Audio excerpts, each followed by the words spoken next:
Hello, all you big, beautiful brains out there. Today, we're going to talk about scientific writing.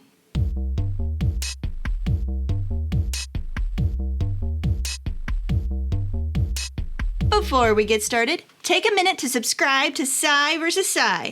Help out your friendly neighborhood psychologist while I tell you all about scientific writing.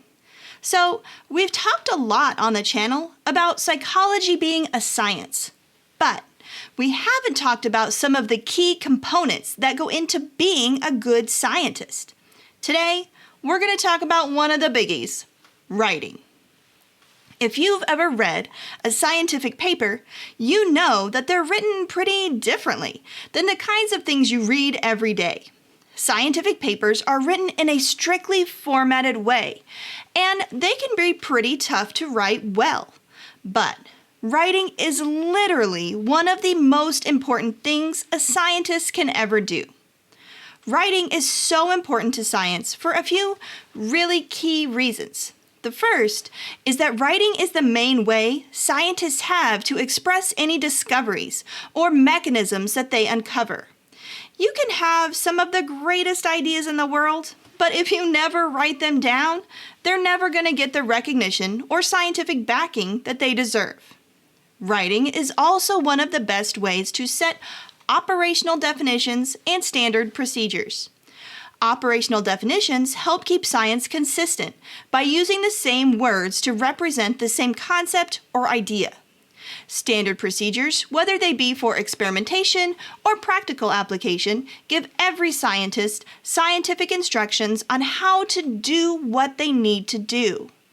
Good scientific writing clearly states operational definitions and standard procedures so that everyone can be consistent and do things in the exact same way.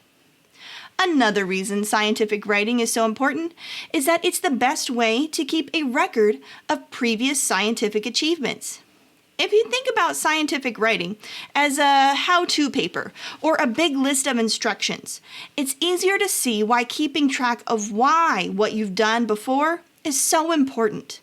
Take something simple, like making a sandwich. Now, you know the best way to make a sandwich for yourself and could fairly easily write that down and share it with other people who have never made sandwiches before.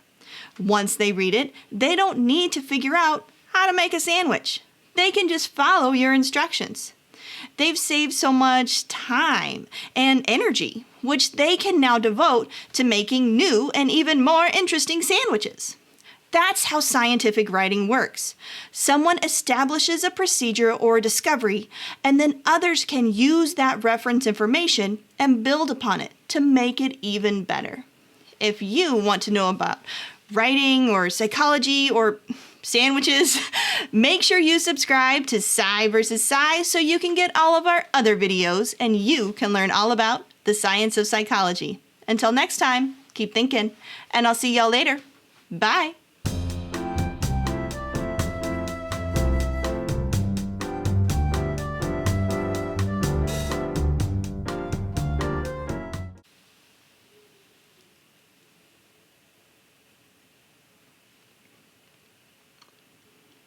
It's for science.